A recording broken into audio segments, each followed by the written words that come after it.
کہندے سی نیا پاکستان بناواں گے،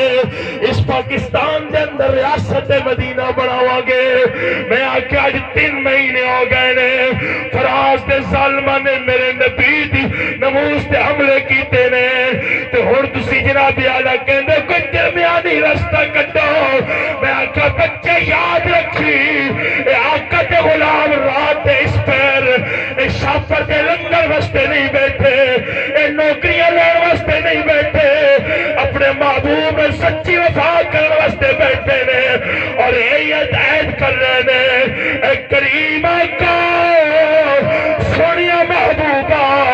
اسی گناہگار ضرور ہاں، لیکن تھوڑی عزت اور ناموز دے غدار نہیں۔ ان دونوں ہاتھ چک کے ثابت کر دیو، فراز تے یارن بھی دس دیو، مرزیت تے یارن بھی دس دیو، تے مرزیت جناب اعلیٰ واسطے نرم گوشہ رکھنا لین دس دیو۔ اسی آقا دے غلام ہاں، اسی قتل تے قطع سکتے ہاں، لیکن رسول اللہ دی عزت اور ناموز تے کمپرومائز نہیں کر سکتے۔ دونوں ہاتھ اٹھا کے تیسری بار جب زندہ باد یہ آواز آئے، فراز تے صورت ایک آواز آنی چاہیے، تاجدار ختم نبوت دونوں ہاتھ سر، دونوں ہاتھ تے پورا زور لانا، تاجدار ختم نبوت،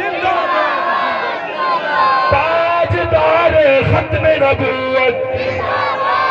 تاجدار ختم نبوت، تاجدار ختم نبوت۔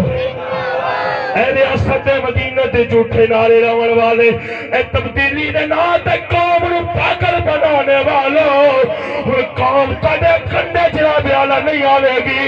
انشاءاللہ ایک قوم حضور دے کلمہ پڑھے آئے، انہاں عاشقاں سرکار نال وفا کرنی ہے، تے انشاءاللہ حضور دے غلام اپنے محبوب نال وفا کر دیا، تے فراز دے ظالم بھی دس دیواں گے، انہاں دے یارن بھی دس دیواں گے، کسی گردن تے کٹا سکدے ہاں، لیکن آقا نال بے وفائی نہیں کر